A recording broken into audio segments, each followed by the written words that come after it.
Rather, when I talk about the threat posed by China, I mean the government of China, in particular led by the CCP. The CCP's dangerous actions, China's multi-pronged assault on our national and economic security, make it the defining threat of our generation. Now, when I described the CCP as a threat to American safety a moment ago, I meant that quite literally. There has been far too little public focus on the fact that PRC hackers are targeting our critical infrastructure, our water treatment plants, our electrical grid, our oil and natural gas pipelines, our transportation systems, and the risk that poses to every American requires our attention now.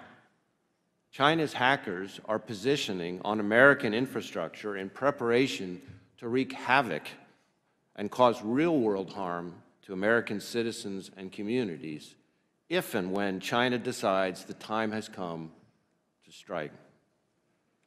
They're not focused just on political and military targets. We can see from where they position themselves across civilian infrastructure that low blows aren't just a possibility in the event of a conflict. Low blows against civilians are part of China's plan.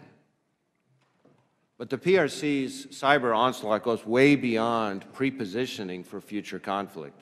Today, and literally every day, they're actively attacking our economic security, engaging in wholesale theft of our innovation and our personal and corporate data. Nor is cyber the only PRC threat we face.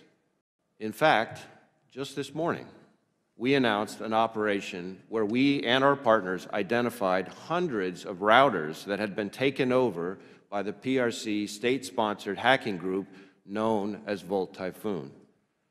The Volt Typhoon malware enabled China to hide, among other things, pre-operational reconnaissance and network exploitation against critical infrastructure like our communications, energy, transportation, and water sectors, steps China was taking, in other words, to find and prepare to destroy or degrade the civilian critical infrastructure that keeps us safe and prosperous.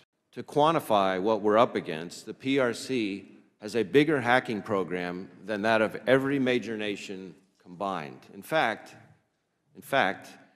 if you took every single one of the FBI's cyber agents and intelligence analysts and focused them exclusively on the China threat, China's hackers would still outnumber FBI cyber personnel by at least 50 to 1.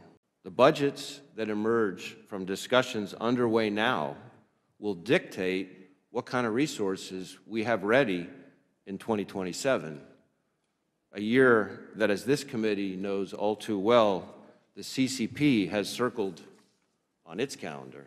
Ranking Member Krishnamurthy, members of the committee, thank you for the opportunity to testify on CISA's effort. Unfortunately, the technology underpinning our critical infrastructure is inherently insecure because of decades of software developers not being held liable for defective technology. That has led to incentives where features and speed to market have been prioritized against security, leaving our nation vulnerable to cyber invasion.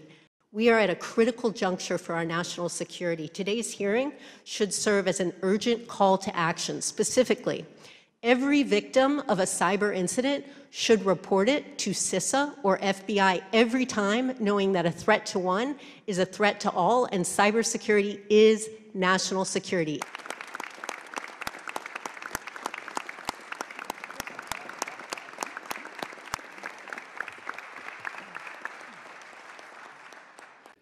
美方在缺乏有效证据的情况下妄下结论，对中国无端指责抹黑，极其不负责任，纯属混淆是非。中方对此坚决反对。The U.S. Pentagon has added China's leading